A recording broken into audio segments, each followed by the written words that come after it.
Mais t'as pas vu qu'on avait mis en ligne notre dernier podcast ?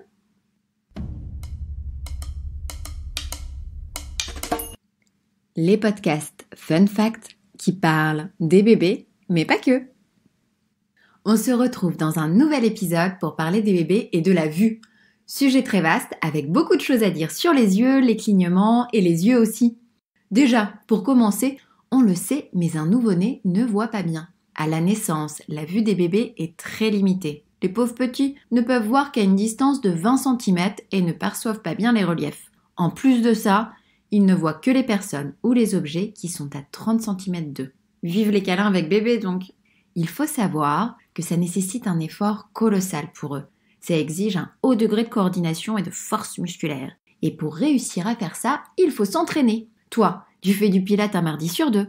Lui, il essaye de voir correctement. Déjà, on n'est vraiment pas sur le même degré d'entraînement. Pour qu'un bébé voit tonton ou tata qui s'approche de lui, un peu trop même, eh bien, il doit plisser les yeux à cause de l'effort. Évidemment, le parent dit alors « Tu reconnais, c'est tonton ou tata ?» pour faire plaisir à tonton ou tata. Mais lui, le petit, il galère déjà à regarder. Alors crois-moi bien que tonton et tata, c'est pas son problème. Mais bon, après 8 mois d'entraînement intense, sa vue commencera à ressembler à celle d'un adulte. D'ailleurs, certains experts disent que les nouveau-nés ne voient que le noir, le blanc et le gris. Mais les mecs ne sont pas vraiment d'accord entre eux, car d'autres experts disent qu'un bébé peut voir différentes teintes de manière très floue. Nous voilà bien avancés. À part ça, la première couleur que les nourrissons reconnaîtront est le rouge. Bonne nouvelle pour le rouge à lèvres de maman. Ensuite, les couleurs qui suivront sont le bleu et le violet. Peut-être qu'il reconnaîtra la cravate de papa s'il a des goûts qui laissent à désirer. Bref, en parlant de couleurs, les yeux peuvent changer de couleur. Et ça, c'est assez dingue. Car la plupart des caucasiens naissent avec les yeux bleus-gris, mais ce ne sont pas leurs couleurs définitives. La couleur des yeux d'une personne est déterminée génétiquement et ça peut prendre 6 à 8 mois avant de savoir si les yeux de bébé seront bleus, marron, gris ou verts ou des mélanges de tout ça. Enfin, t'as compris le concept. Je pense qu'il y en a plus d'un qui vont se replonger dans les albums de famille pour voir l'évolution de leurs yeux au fil du temps. Mais croyez-moi, c'est assez fou. D'ailleurs, vous replonger dans le passé vous fera certainement cligner des yeux, un peu plus que d'habitude. Pourquoi je dis ça ? C'est l'excitation et le stress qui font que l'on cligne des yeux plus souvent. Et à la vue de ces photos, vous clignerez plus. Alors que le nouveau-né ne cligne qu'1 à 2 fois par minute, un adulte cligne des yeux 15 à 20 fois par minute. Ça nous prend un tiers de seconde environ, contre 30 à 60 secondes pour les bébés. Mais ça, c'est pour les gens normaux, comme vous et moi.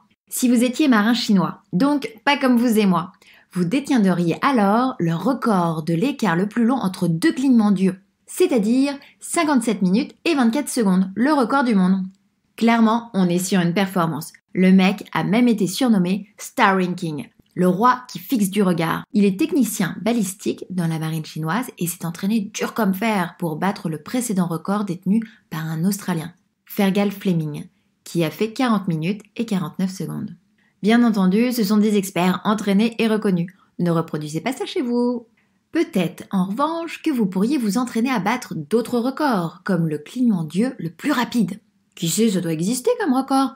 Après, vous avez peut-être vos chances. Surtout que les muscles les plus actifs de votre corps se trouvent dans les yeux. Ça vous fait aller à la salle de muscu gratos, c'est l'avantage. D'ailleurs, c'est peut-être la cause d'un regard louchant chez les bébés. Le fait que leurs muscles oculaires soient encore immatures peut faire que leurs yeux ne soient pas 100% coordonnés. Normalement, au bout de 8 semaines, les entraînements devraient porter leurs fruits et tout redeviendra normal. Voilà, c'est tout pour cet épisode sur la vue. J'espère que ça vous a plu. D'ailleurs, l'avantage avec le podcast, c'est qu'on ne voit rien. Pas même que j'enregistre ce podcast en pyjama. Enfin si, Chris, dans le studio, il le voit. Ça te plaît d'ailleurs ce que tu vois ?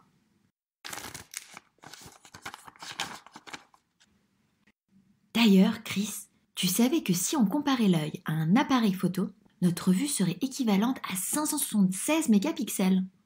Moi qui me plains quand ma série n'est pas en HD.